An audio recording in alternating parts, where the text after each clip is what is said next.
Hello friends नमस्कार मु हरीश आपन को स्वागत करुच्ची Harish Odia TV YouTube channel को। तो फ्रेंड्स जदि आप ड्राइविंग लाइसेंस बनवा चाहते तेज आपन को आउ ड्राइविंग टेस्ट देवाक पड़ो ना। सड़क परिवहन और राजमार्ग मंत्रालय ड्राइविंग लाइसेंस नहीं नियम जुलाई रु परिवर्तन कर। तो ये नियम मुताबक ड्राइविंग लाइसेंस पाइबा चाहूबा लोकों को आउ आरटीओ ऑफिस जाई ड्राइविंग टेस्ट देवाक पड़ो ना। तो फ्रेंड्स कौन रही अपडेट संपूर्ण जाना यही वीडियो पूर्व वीडियो गोटे लाइक कर दिंतु, चैनल को नुआ आसे चैनल को सब्सक्राइब करनी और पाखर थिबा ऑल नोटिफिकेशन बेल उपर क्लिक करनी। आगक जिते नुआ नुआ वीडियो अपलोड हो आपन पाखे नोटिफिकेशन पहुँची और वीडियोटी भल लगे शेयर ही करने।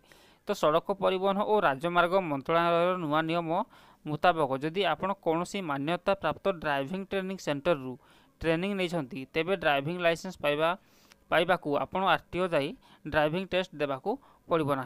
तो एने सरकार ड्राइविंग ट्रेनिंग सेंटर गुड़ी को मान्यता देवा आरंभ करिसेंती, जेउठी आपण सहजरे 2 चकिया और 4 चकिया गाड़ी चलाना शिखिपारे।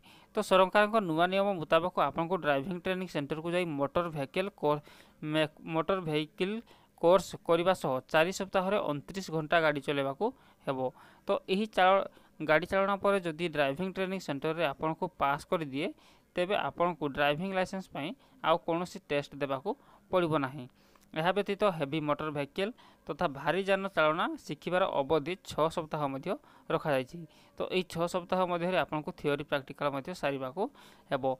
तो फ्रेंड्स देखो ये जहाँकि आपण मैंने जदि कौन ट्रेनिंग सेंटर रे ट्रेनिंग नौकरी ड्राइविंग ट्रेनिंग नौकरी तो आपड़ सहजर ही लाइसेंस पाइबे। से ट्रेनिंग सेंटर को कौन सरकार मान्यता देइछंती आपने ही लाइसेंस मिल जाव। ता सहित फ्रेंड्स आप जो ट्रेनिंग सेंटर को जाइए मोटर व्हीकल कोर्स करने को पड़ो 4 सप्ताह कोर्स सारे पड़ो। ता सहित 29 घंटा आपको गाड़ी चलेबाकू हेबो। तो आप जो जी दिन में ट्रेनिंग थे तार 29 घंटा ही आपड़ी गाड़ी चलते आपको ड्राइविंग जहाँकि ड्राइविंग लाइसेंस मिल जाव। तो फ्रेंड्स यही ही रही है अपडेट। तो आशा करूँ वीडियो आपको निहाती भाव में भल लगी। धन्यवाद।